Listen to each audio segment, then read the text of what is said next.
امیر المومنین حضرت عمر رضی اللہ عنہ اپنی خلافت کے زمانے میں بس اوقات رات کو چوکیدار کے طور پر شہر کی حفاظت بھی فرمایا کرتے تھے۔ ایک مرتبہ اسی حالت میں ایک میدان میں گزر ہوا، دیکھا کہ ایک خیمہ بالو کا بنا ہوا لگا ہوا ہے جو پہلے وہاں نہیں دیکھا تھا۔ اس کے قریب پہنچے تو دیکھا کہ ایک صاحب وہاں بیٹھے ہیں اور خیمے سے کچھ کرہانے کی آواز آ رہی ہے۔ سلام کر کے ان صاحب کے پاس بیٹھ گئے اور دریافت کیا کہ تم کون ہو؟ انہوں نے کہا ایک مسافر ہوں، جنگل کا رہنے والا ہوں، امیر المومنین کے سامنے کچھ اپنی ضرورت پیش کر کے مدد چاہنے کے واسطے آیا ہوں۔ دریافت فرمایا کہ یہ خیمے میں سے آواز کیسی آ رہی ہے؟ ان صاحب نے کہا میاں جاؤ اپنا کام کرو۔ آپ نے اصرار فرمایا کہ نہیں، بتا دو کچھ تکلیف کی سی آواز ہے۔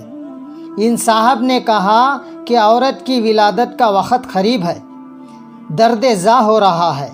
آپ نے دریافت فرمایا کہ کوئی دوسری عورت بھی پاس ہے؟ انہوں نے کہا کوئی نہیں۔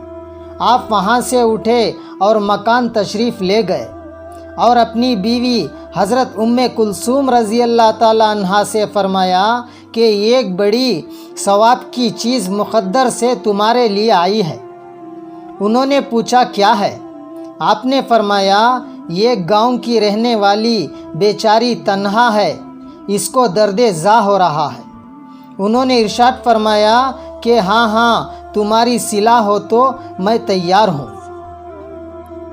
اور کیوں نہ اب تیار ہوتی کہ یہ بھی آخر حضرت سیدنا فاطمہ رضی اللہ تعالیٰ عنہ کی ساجزادی تھی۔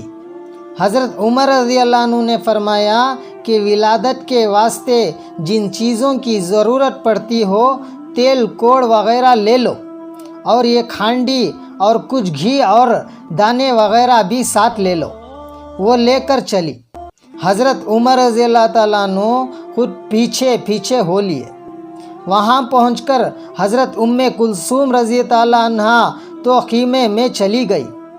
آپ نے آگ جلا کر اس ہانڈی میں دانے ابالے، گھی ڈالی، اتنے میں ولادت سے فراغت ہو گئی۔ اندر سے حضرت ام کلثوم رضی تعالیٰ عنہ نے آواز دے کر عرض کیا امیر المومنین اپنے دوست کو لڑکا پیدا ہونے کی بشارت دیجیے۔ امیر المومنین کا لفظ جب ان صاحب کے کان میں پڑا تو وہ بڑے گھبرا گئے۔ آپ نے فرمایا گھبرانے کی بات نہیں، وہ ہانڈی خیمے کے پاس رکھ دی کہ اس عورت کو بھی کچھ کھلا دے۔ حضرت ام کلثوم رضی اللہ عنہا نے اس کو کھلایا۔ اس کے بعد ہانڈی باہر دے دی۔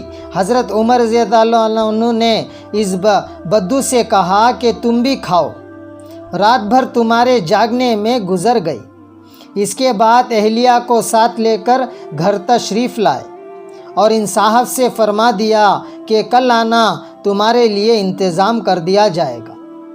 ہمارے زمانے کا کوئی بادشاہ یا رئیس نہیں، کوئی معمولی حیثیت کا مالدار بھی ایسا ہے جو غریب کے ضرورت میں مسافر کی مدد کے واسطے اس طرح بیوی کو رات کو جنگل میں لے جائے اور خود اپنے آپ چولہا پھونک کر پکائے۔ مالدار کو تو چھوڑیے، کوئی دیندار بھی ایسا کرتا ہے؟ سوچنا چاہیے کہ جن کے نام لیوا ہیں اور ان جیسے برکت کی ہر بات میں امید رکھتے ہیں، کوئی کام بھی ہم ان جیسا کر لیتے ہیں۔ اللہ رب العزت ہم سب کو صحابہ کی اتباع کرنے کی توفیق عطا فرمائے اور دوسروں کی مدد کرنے کی توفیق عطا فرمائے۔